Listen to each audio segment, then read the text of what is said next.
මේ දිනවල දෙවන කාර්යක්ෂමතා කඩින් විභාගය 2026 සඳහා අයදුම්පත් බාර ගැනීම ආරම්භ කළ තියෙනවා 2026 ජූලි 20 සිට 2026 අගෝස්තු 10 දක්වා.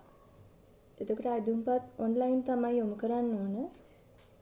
මුලින්ම Google ගිහිල්ලා teacher EB exam 2026 ටයිප් කරන්න. ටයිප් කරලා සර්ච් කරාම අපිට එනවා donates.lk.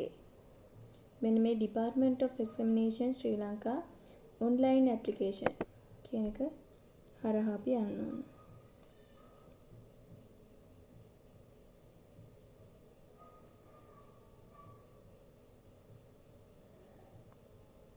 www.donates.lk වෙබ් අඩවියට තමයි යන්න ඕන.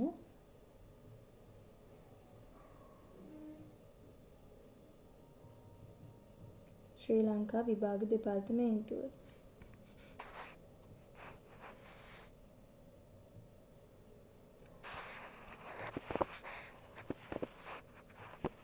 මෙතන අපි පහළට යනකොට තියෙනවා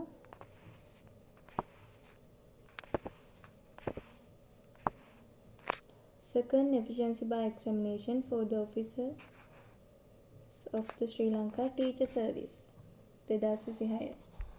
ඊළඟට මෙතන තියෙනවා ජූලි 20 සිට අගෝස්තු 10 දක්වා.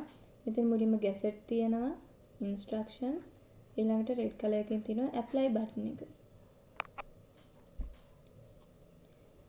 apply button එක press කරාට පස්සේ අපිට එනවා login වෙන්න. මෙතන මුලින්ම අපේ ID number එක දෙන්න ඕනේ. ඊළඟට mobile number එක, ඊළඟට email address එක, ID number එක, mobile number එක, email address එක දීලා I agree with the term and condition කියන එක ටික් කරලා මෙතන I am not a robot කියන එක ටික් කරලා අපි next කියන එක press කරන්න ඕන.